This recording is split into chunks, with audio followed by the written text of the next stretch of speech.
नमोध्याय। जय हिंद। मैं आपका दोस्त प्राजागारू आज फिर एक बार धम्मपद की एक नई कहानी को लेकर आया हूं। युवा भिक्षु की कथा। सांसारिक चीजों में आसक्ति न रखें। लेकिन इस कहानी की शुरुआत करूं इससे पहले आप इस चैनल को लाइक कीजिए, सब्सक्राइब कीजिए और हाँ, शेयर करना बिल्कुल भी ना भूलिए। तो सुनते हैं गाथा 167।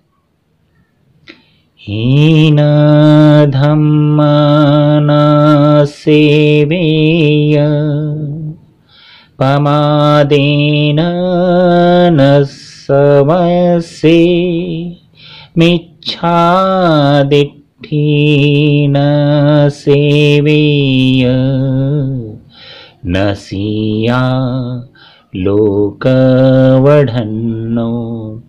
अर्थात अधम्म समझा जाने वाला आचरण नहीं करना चाहिए जिनसे प्रमाद की उत्पत्ति होती है।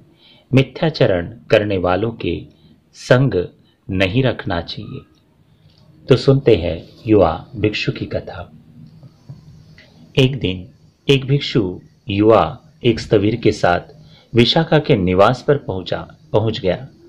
यागुपाण कर स्थविर की किसी विशेष कार्य से चला गया और युवा भिक्षु को विशाखा के घर छोड़ दिया। विशाखा की पौत्री उस तरुण भिक्षु के लिए जल छान रही थी।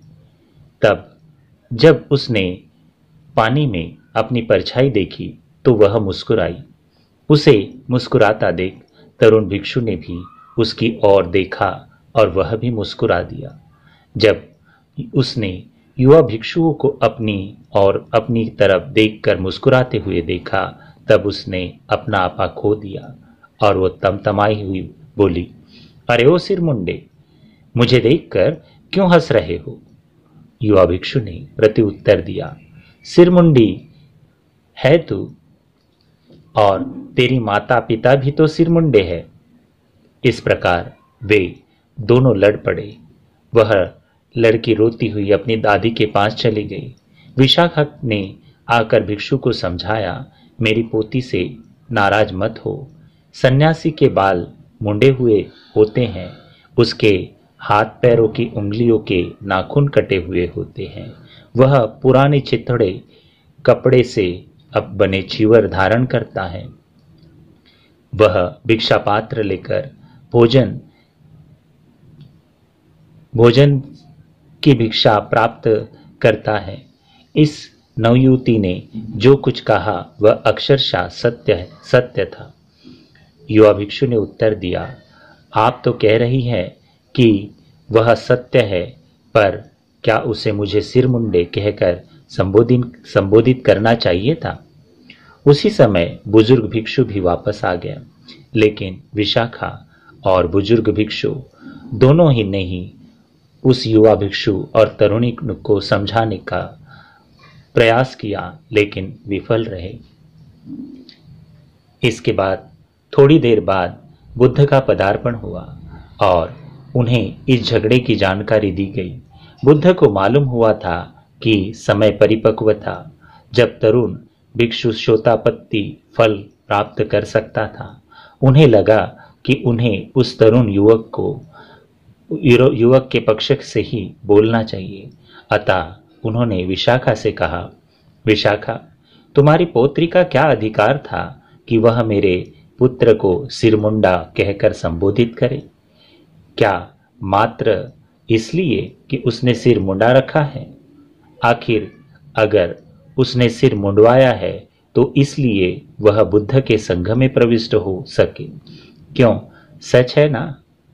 इसे सुनकर तरुण भिक्षु अपने घुटनों के बल पर झुककर बुद्ध को साष्टांग प्रणाम करता है और बोलता है, बनते, सिर्फ आप ही मेरा दृष्टिकोण समझ रहे हो। मेरे शिक्षक और इस महान विहार को बनाने वाली विशाखा जी मुझे नहीं समझ पा रही है। बुद्ध ने जान लिया कि यह तरुण भिक्षु शोतापन्न की प्रविष्ट होने ही की स्थिति में पहुंच चुका है। अतः उसे समझाया, काम वासना के अधीन होकर हंसना उचित नहीं है। बुरे विचारों का सृजन करना अनुचित है। तरुण युवक इस पर चिंतन कर श्रोतापन्न फल में प्रविष्ट कर गया।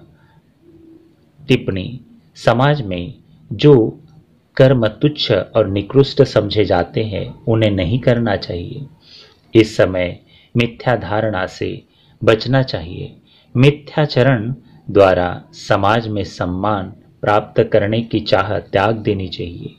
5 प्रकार के इंद्रिय सुख काम गुण का सेवन करने वाला अंततः पशुओं की श्रेणी में आ जाता है। सिर्फ इंद्रियों के सुख में लिप्त रहने वाला प्राणी अंततः निम्न लोक की ओर जाता है। संसार में पहले से ही बहुत दुख है, अतः समझदार व्यक्ति वह है जो उन दुखों को और अधिक नहीं बढ़ाता।